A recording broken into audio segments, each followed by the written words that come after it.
Now we'll expand a little bit on this water element concept. So let's talk first about the energy. And I think imagery is very helpful here. So if you can imagine, you've probably seen this, imagine a wave pulling back from the shore, gathering all that energy, and then crashing back into the shore. That's really a good way to visualize this water, fluidity, and the power of this crashing back energy. So the nature of the movement is somewhat back and forth that way. And the way we accomplish this is by bending knees, and you'll find in many cases it's critical for me to turn this foot to the rear so that when I bend my knee, my body actually gets pulled backwards. And I've explained that in more detail in some other water courses. So important right now as a beginner is for you to understand the nature of this water.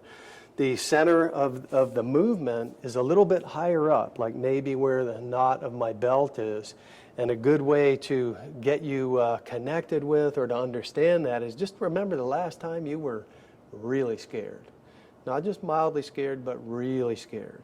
You probably felt it right here. That's that energy center that's naturally telling you, whoa, maybe I ought to get out of here. Something just doesn't feel right. So it's a very different energy from that earth energy where, look, I don't sweat this. This is more of an annoyance than anything else. No, this is different. Oh, no, this is not looking good. So your body very naturally would kind of move that way. So basic posture we tend to use is called ichimonji. There's a very classic or historic version that looks maybe like this or like this. In most cases, we're going to stand up a little bit more, and what I like to do is just turn this hand over in case I get a speed kind of a hit where I can cushion that if it sort of caught me off guard. And my lead hand is going to be a little bit lower here instead of up like this, and we'll talk more about that in another course, where if I just lift from my shoulder, I'm doing what we call natural speed as opposed to conventional kind of speed.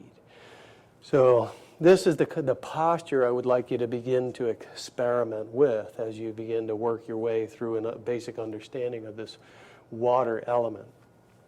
So first thing we want to do is talk about using this water footwork to avoid immediate danger. So here's a basic drill for you. Partner's going to throw, again, kind of a wild left leg forward, right hooking kind of a hit. This is what we call a cross punch or cross attack. And you could experiment both with a wild looping one or maybe a little more trained, straighter one. What we're looking for you to do right now is pick this back leg up and let gravity move you so that you're out of the way of that hit. And we generally want to work angles. So what I don't want to do, if I set myself up so that the camera is right behind me, you might be able to understand this angling better. I don't want to go straight back. Okay? So if you watch me this time when I fall, I use this angles.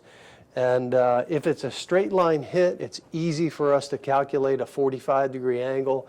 When it becomes circular, that gets a little bit stickier.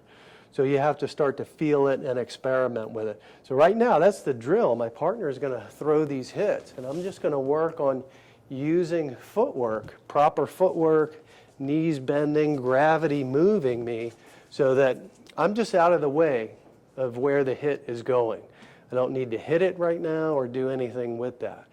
So that would be your first drill. Now we'll put in for a second drill the rocking back component. So I'll do that same first part, and now as I do my counterattack, I lift this arm so that I'm already almost there, and all I have to do is start rocking over my knees as a way to deliver a counterattack. So this punch is coming in, I'm out of the way, and I'm crashing back. Now be careful, even with an open palm, if you do this with any speed, it can be pretty hard on your training partner. So nice and slow, I'm back and crashing in. Now as a beginner, especially if you've done some other martial arts, watch my lead arm, you'll be tempted to do this. lift up and try to hit in a conventional way. So as I mentioned, train yourself to leave that arm down so that just by lifting up from your shoulder, I'm already there. I'm already there. And then the power is delivered with my knees. Okay? Power is actually delivered with my knees, not my limb. So there are a couple of drills for you. We'll also do maybe a couple of balance breaking drills. So what we'll do here is maybe have a lapel attack coming in.